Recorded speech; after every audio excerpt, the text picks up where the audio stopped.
Rapid fire Q&A. Here we go again. Number 1. Can I have a green smoothie for breakfast or instead of a meal? Now, despite sounding healthy, this is not a good option. It is near impossible to meet the meal structure guidelines of 1, starting with protein, 2, adding veggies, and 3, adding fat when having a green smoothie or any smoothie for that matter. Sure, you can add an egg or some Greek yogurt or coconut oil, coconut cream, nuts and seeds, and this all sounds really healthy. But if we analyze this, it's still going to be pretty low in protein and therefore not likely to tick our hunger boxes. In 2 to 3 hours, we're probably going to be looking for something to fill the gap. It's also liquid calories. And if you've done my 5-day challenge, you will know that I am not a fan of liquid calories in any form. Chewing your food is definitely beneficial in terms of slowing digestion and absorption and thereby delaying the onset of hunger hormones. And the last thing is that most ingredients for a smoothie come from the orange list. So not ideal. We want to have some green list items in all of our meals always. And then you might say, well, can't I add some protein powder to a smoothie to boost the protein levels? And well, this brings me to the next question, which is, can I or should I use protein powder? So most protein powders have lots and lots of additives, flavors, preservatives, sweeteners. And look at the ingredients. Half of the ingredients lists on protein powder we can't even pronounce, let alone understand what they are. And they certainly do not fit into the category of being real food. In most circumstances, I believe that we can meet our protein requirements without protein powder, and we should be aiming to meet these requirements through real food. There are, of course, exceptions. There always are, and protein powder can be useful sometimes to help get us over the mark if we are struggling to hit our targets. So I would be suggesting as your first option 100% whey with nothing else added to it if this is what you needed to do to boost your protein intake. 100% whey tastes not great, pretty yuck, but you could add it creatively to your food to boost your protein intake. If you don't tolerate dairy, then whey is not a good option for you. And in that case, you would be looking for a pea protein isolate. Be sure to always check that there are no additives and nasties and things that you can't read or understand as part of the ingredients in protein powders. There are many terrible protein powders on the market today.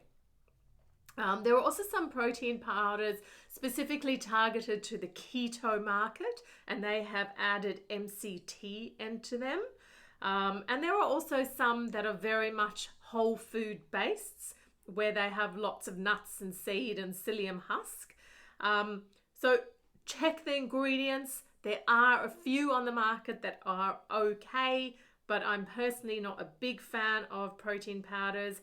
I have never used protein powders personally, but if your situation is such that you are struggling to get your protein requirements in, then this may be an option for you. Do I need to track my macros? Well, in most circumstances, you do not need to track your macros. By sticking to my guidelines, in particular, having most food from the green list, eating to hunger, and following my meal structure, you will be getting your carbs low, really low. Your protein will be adequate, and as a result, your fat will fall into place. For most people, particularly with goals around losing weight, decreasing risk of or preventing progression of metabolic disease, and generally just feeling better on a day-to-day basis, this is sufficient. Tracking macros is hard work and not something that is realistic to do long-term for the majority of people. And therefore, if we can achieve our goals without having to go down this path, it is definitely preferable. In a small percentage of people with very specific goals, perhaps around getting ketones to within therapeutic levels, or perhaps for someone with something like type 1 diabetes, then this may be necessary. But in most circumstances, I would say no, tracking macros is not necessary. Is the low carb bread at Aldi okay? Do not be tricked by low carb labels, which are becoming more and more prevalent on our supermarket shelves. The low carb and keto industry is a growing one, and food companies are jumping onto the bandwagon. Most of these products are not real food and are typically highly processed products made with the majority red list ingredients. This particular product is a definite no from me. You can do low carb in a very unhealthy way, bars, shakes, and processed products like this, and you can get your carbs really low, but your health and ultimately your weight will suffer in the long run. This is where a lot of low carb criticism also comes from. But if you do it right, like I've taught you, you will win on all fronts. No to Aldi low carb bread. Are cognac noodles okay? Yes, these are okay to eat. There are a number of brands available. They are made from a starchy plant that is very, very high in fiber with close to 0 calories. However, a couple of precautions here. I would recommend that you only have very small amounts of these noodles, as they can cause gut irritation due to their high fiber content. If you have them, be sure to drink plenty of water when you have them.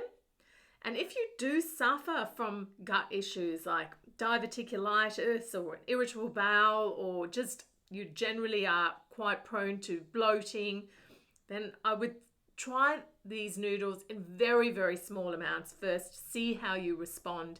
And if you have a negative effect from it, then perhaps something like zoodles, your zucchini noodles, are potentially a better option for you. So okay, but be cautious. I haven't lost any weight yet, or I've only lost very little. Is this normal? Well, weight loss is frustratingly unpredictable. I really wish I had clear-cut answers for you in this regard, but I just don't. If I generalize, when it comes to low carb, most of the time, men tend to lose weight more consistently than women. Perhaps it's our hormones that are playing a role here.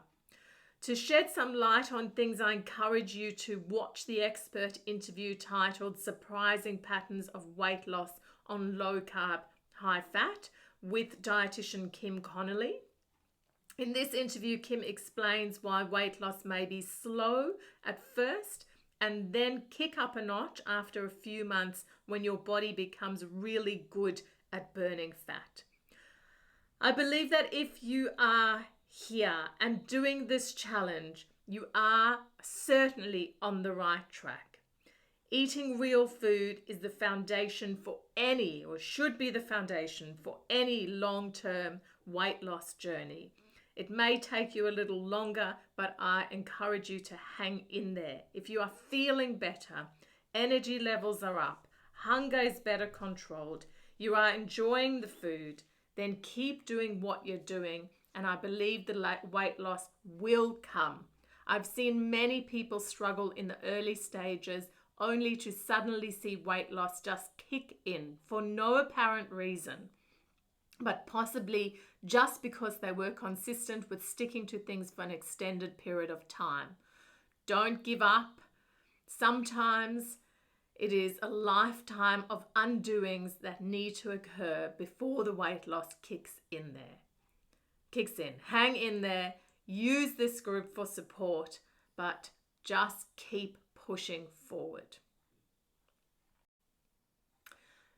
That sums up Q&A for today. I'll see you next time.